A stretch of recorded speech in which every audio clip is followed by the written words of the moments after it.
Good evening. How are you guys doing tonight? Couple goods, nice. I was just told I look like I'm really late.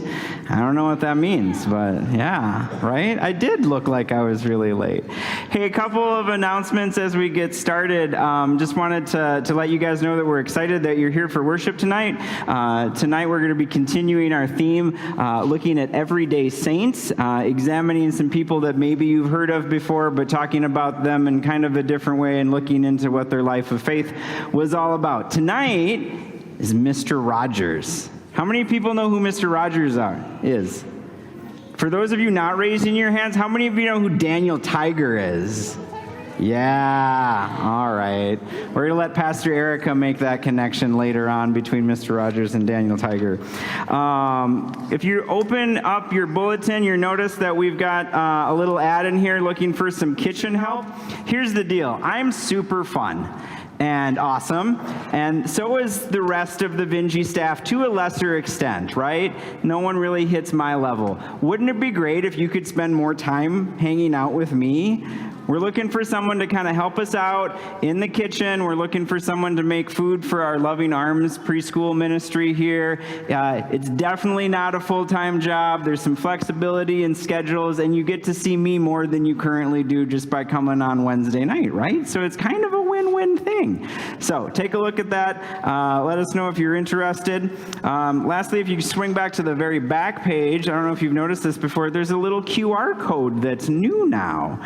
This is a new way, if you're like me and you never, ever, ever have cash on you, now you're like coming around for offering and you're like, man, I wish I had $1 to throw in the plate, right? Don't have it, right here, QR code. Or same problem with pizza. I have the same problem all the time, going through the pizza line, thinking I should throw some cash in there, don't have cash, QR code. Lots of different ways to give. We appreciate all the ways that you do give, whether it's your time or your money. Being here with us, always appreciate all of it. All right, we're excited to have some younger singers with us here tonight too, but I'm going to let you all stand and we're going to begin worship right now with our call to worship.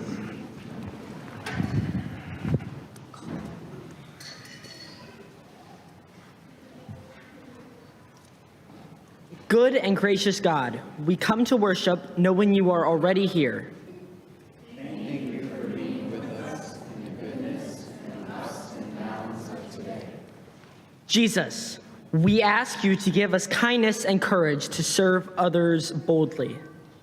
May our lives speak your purpose. Holy Spirit, inspire us with stories of faith well lived. As you move the lives of the saints, move in us. Knit us together in one piece, ready to see you at work all over and in every day.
Y'all can have a seat as we welcome our Wednesday Live and Sunday School youth to come forward, and they're going to sing a special song for us tonight.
Great job. All of you can stay right here, too, for the children's message. How perfect is that?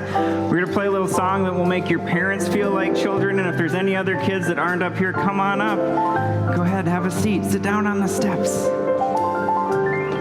It's a beautiful day in this neighborhood, a beautiful day for a neighbor. Would you be mine? Could you be mine? It's a neighborly day in this beauty wood, a neighborly day for a beauty. Would you be mine? Could you be mine? I have always wanted to have a neighbor just like you. I've always wanted to live in a neighborhood with you. So let's make the most of this beautiful day. Since we're together, we might as well say, would you be mine? Would you be mine? Won't you be my neighbor. Won't you please, won't you please, please won't you be my neighbor? Welcome to this neighborhood, neighbor. All right, I wanted to talk a little bit about shoes with you guys today. How many of you are wearing shoes tonight, right? Yeah. So if you come on Sundays here at Vinje, I usually wear shoes like this. You know that? And so I started doing this a long time ago before I even came to Vinje. I'd wear these shoes for church. It's kind of part of what I wear every Sunday. But I never wanted to wear them outside because they'd get dirty. So every Sunday morning, I take off my shoes that I've worn outside and I put these shoes on. Yeah. Sometimes they're green, and I've got ones that are white and red and blue and purple, right? So, what color shoes do you guys have today?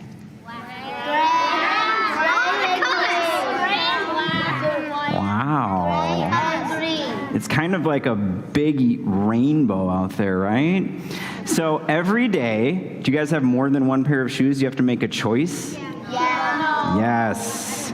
No. Sometimes. How about we also make choices in the clothes that we wear too, right? You have to choose what shirt you want to wear and all those choices that we make every day.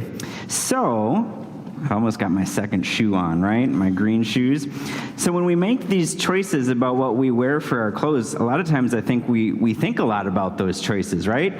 We go into our rooms and we decide what we're going to wear, and we know that it's a choice that we make. Well, Pastor Erica is going to talk to us in a little bit here, and she's going to tell us that we have some other choices to make too.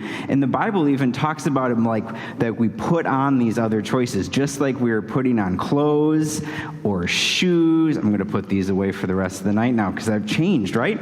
So we make these choices not only about our clothes, but how we're going to behave and how we're going to act.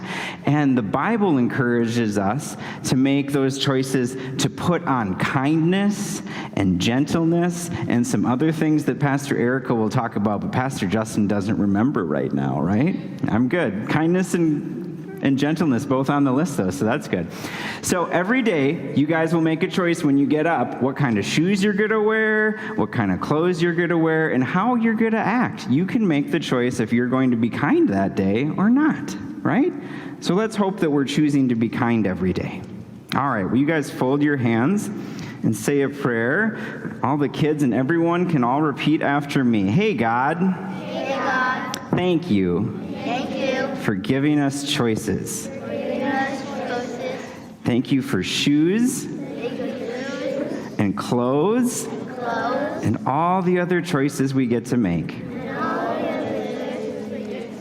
Help us Help us choose kindness choose kindness and love and love and you. and you. Amen. Amen. Amen. Thanks for coming up. You guys can go back to your seats. Yes.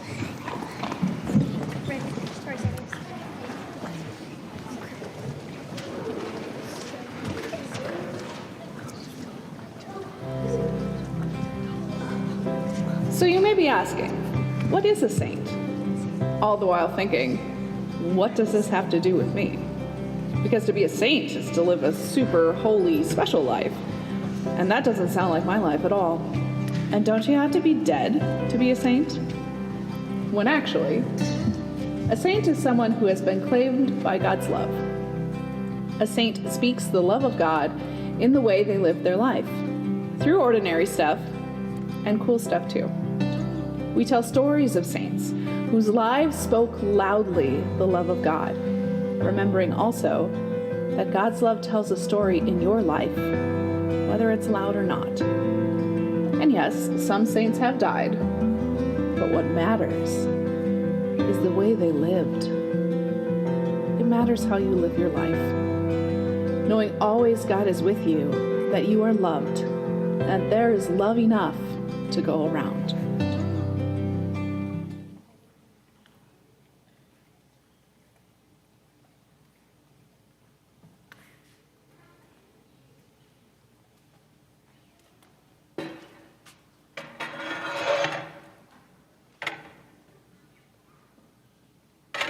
evening. We can talk. Good evening. Thanks for being with us tonight. Tonight, we continue our series on everyday saints. I'd like to tell you a story a bit. When I was a young girl, I have memories of near naptime television watching with this man. Anybody else recognize this guy? Yeah. In those days, there were only about 5 channels, and you had to walk through deep carpet to turn the dial on a huge box television set that sat on the floor. Right? Remotes were still years from existing. The closest I had was a little brother.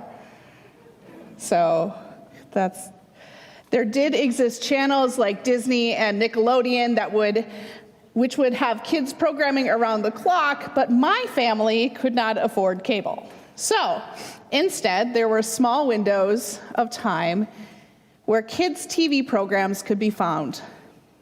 And one of them starred this man, Mr. Fred Rogers. His cast of friendly singing neighbors and an imaginative group of singing puppets, one of which has gotten a little bit of a spin-off of his own. He goes by the name of Daniel Tiger. Does anybody know him? Yeah, me too. He's on and repeat on my house now. I would follow along to the clanging trolley into Mr. Rogers' neighborhood each day near nap time to hear about how to navigate the complicated world of what it meant to be a kid. A grown-up who would take small kids' questions just as seriously and as earnestly as they were being asked. With his signature tenderness and absolute sincerity, the little girl of me would be met by a kindly, soft-spoken grown-up who would look straight into the camera and say something that even my grown-up heart sometimes needs to hear. I like you just the way you are. Can anyone else hear that invitation that he started with every day, every time ringing in your imagination? Pastor Justin played the theme song as we walked up, as he would sing, "It's a beautiful day in the neighborhood, a beautiful day for a neighbor.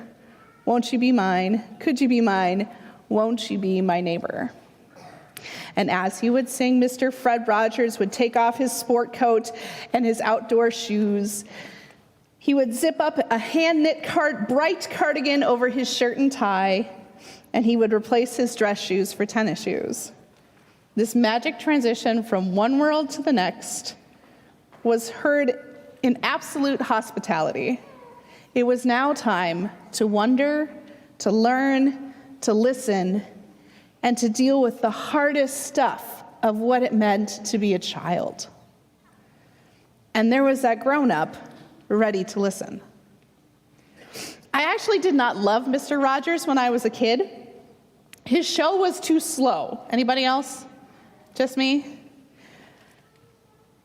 His speaking was so intentional. It just took such a long time for it all to unfold. I appreciated the quick take style of Sesame Street, which never spent more than 7 minutes in any one scene, because it just clipped along. Maybe it was also the time slot. I also did not appreciate the mandatory nap time, which followed Mr. Rogers' viewing, which is also an opinion that I have changed and revised now as a grown-up. Nap time, amazing. Kids, take notes. As a grown-up, I found a new love for Mr. Rogers. Perhaps I've developed more of an appreciation for slowing down and investing in an inner life. Or, as a very serious grown-up person, I can hear from his simple message of kindness and love with a bit more urgency. As a pastor and a parent and someone who spends a fair amount of time with kids, I've come to regard this man as a bit of a patron saint of mine. I admire how Fred Rogers took his took developing this mass communication tool called television and used it to speak of kindness and love, belonging, and to advocate for the most vulnerable among us. I admire his tenacity, that faith lived out can be both tough and tender at the same time. A man of great intentionality, Mr. Fred Rogers took that careful way of speaking to some very tender and radical places. I admire his work as a public witness of his faith. Through his television show, though his television show did not talk about Jesus, it did talk about what difference faith makes, not just when it's professed or shouted from the rooftops, but when it is patiently, consistently, and compassionately lived. When Fred Rogers finished college in 1951, his very first job was as an apprentice with the National Broadcasting Company, otherwise known as NBC. Anybody heard of them? At the time, they were also partnered with another organization, the Radio Corporation of America. Notice, those two things are still the same company. Rogers had studied music, primarily piano and composition at Rawlings College in Florida. He saw at the time that he was on the cusp of a major shift and transition in how we communicate with each other. Television was going to be huge. He knew it, and he became in his early work quite dedicated to children's programming being a place where values could be expressed, not just cheap gags and characters hitting each other over on the head, or cartoons that were just fluffy. He saw it as a new medium that could be an avenue for both their education and their development, not just a way to entertain them. Rogers never watched much television himself, a detail I find very funny. He just saw the value in what it could do. I thought about this a lot at this time in my career. Imagine, if you will, with me, being on the edge of a brand new communication tool, enough to be able to shape its trajectory and how it shapes our human development, but also in who we are becoming as communities. You know, our neighborhoods and how big they are. In the medium, which is television, which is used we use it for our detachment from reality, armed with some very strong guiding principles, Rogers was determined to imagine a different way forward and almost accidentally made a new way to lead a public life. It's not entirely different than the way that we engage in public media and our contributions to it now. How many of you have one of these in your pocket? You don't have to, don't text me right now, because that would defeat the purpose, right? Especially through social media, everyone now has a much different kind of public life than we ever have before. And what is it through these mediums that we're communicating? Is who we are online reflecting our values in real life? Is there a difference between who you are in person and how you communicate yourself on a screen or on a site? Mr. Fred Rogers worked very hard throughout his career and at this cusp of communication to make those two things the same. The person you saw in the neighborhood was the very same person he was in real life. It reminds me a lot of this verse. Colossians 3, chapter 12 through 14 goes like this. This is the Message translation. So chosen by God for this new life of love, dress in a wardrobe that God picked out for you, for compassion and kindness, humility, quiet strength, and discipline. Be even-tempered, content with second place, quick to forgive an offense. Forgive as quickly and completely as the Master forgave you. And regardless of what else you put on, wear love. It's your basic all-purpose garment. Never be without it. I think about how carefully and intentionally Rogers always put on his cardigan, at the start of each episode, as if you could see in real time him putting on that reminder to speak and act in love. Of the ways we wear kindness and bring it to places in the words that we say, the love that we share, and the values that we communicate.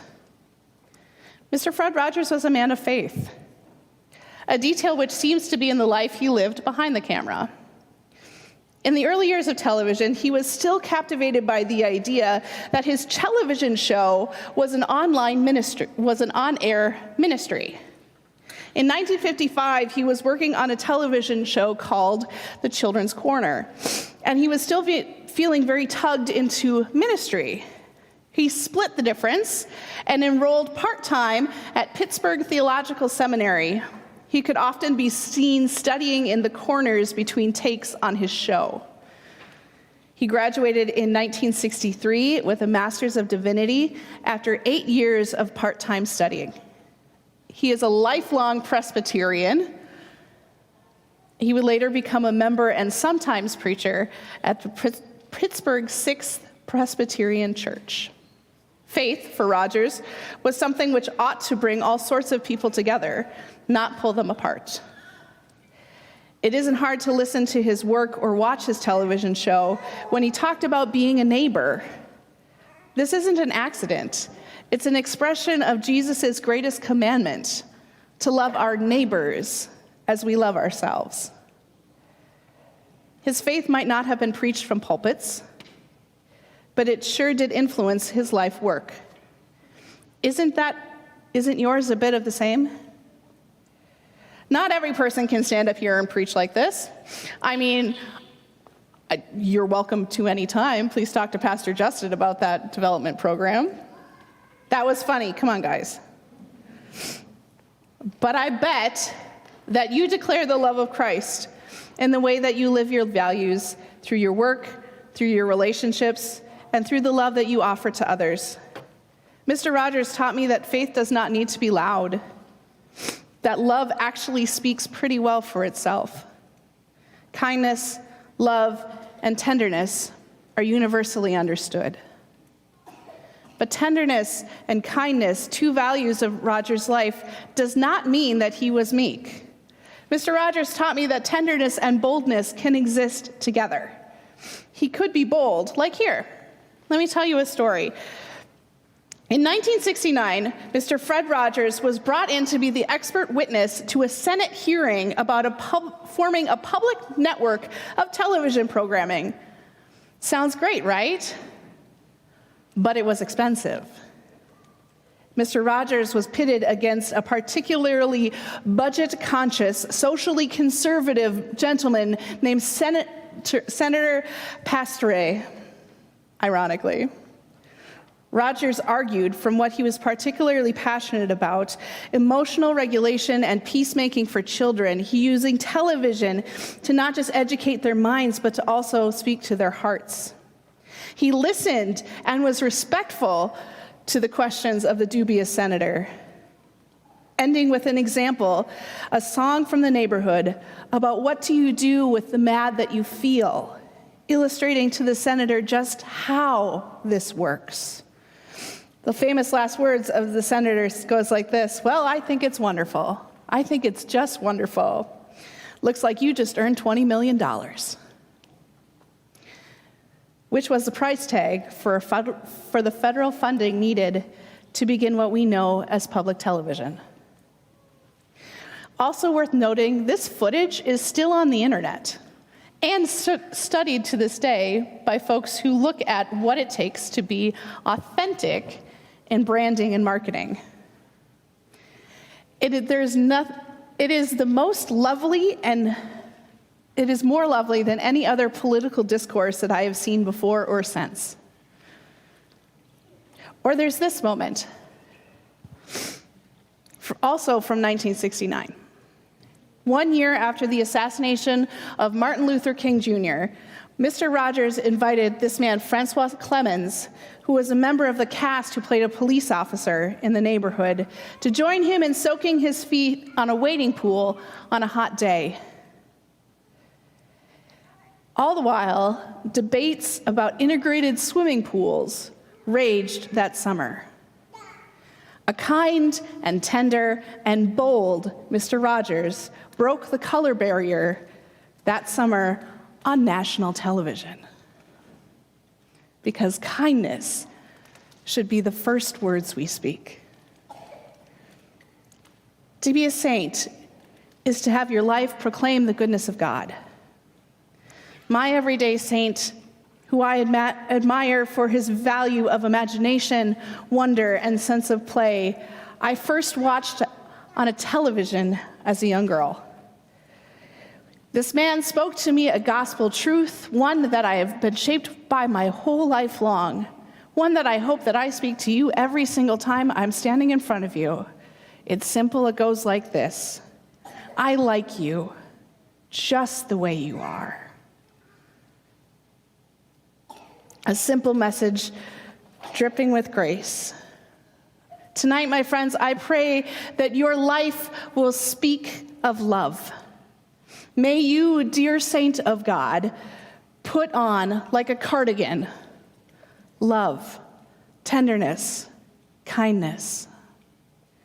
May you wear it as your primary garment and never be without it. And the saints of God say, amen. Amen.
Jesus came to live among us so that we all might be God's neighbor, to come together with other neighbors from around the world and throughout time, to eat the same meal, and to hear from God, I like you just the way you are.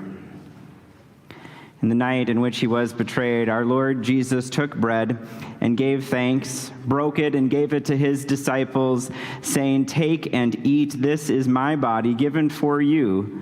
Do this for the remembrance of me."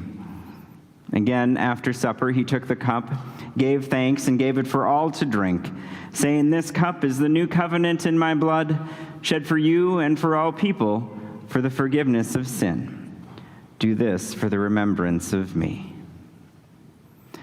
Lord, remember us in your kingdom and teach us to pray. Our Father, who art in heaven, hallowed be thy name. Thy kingdom come, thy will be done, on earth as it is in heaven. Give us this day our daily bread, and forgive us our trespasses, as we forgive those who trespass against us. And lead us not into temptation, but deliver us from evil. For thine is the kingdom, and the power, and the glory, forever and ever. Amen. Communion this evening, we'll invite you to kind of come forward through the center aisle or over here. For those of you here, you come up on that side aisle. We'll meet you with bread and with wine and grape juice, and then you can put those cups into the shiny bowls when you are done with those. If you're not quite comfortable because of COVID to return to communion that way, don't worry. We've got the little individual cups on both side doors, at tables on both side doors for you. Know that this is the Lord's table, and all are welcome.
Saints of God, may you know God's love has claimed you. Saints of God, be of good courage, knowing your life makes a difference. Saints of God, may your lives speak the goodness of God. May we bless others as we have been blessed.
Go in peace, serve the Lord.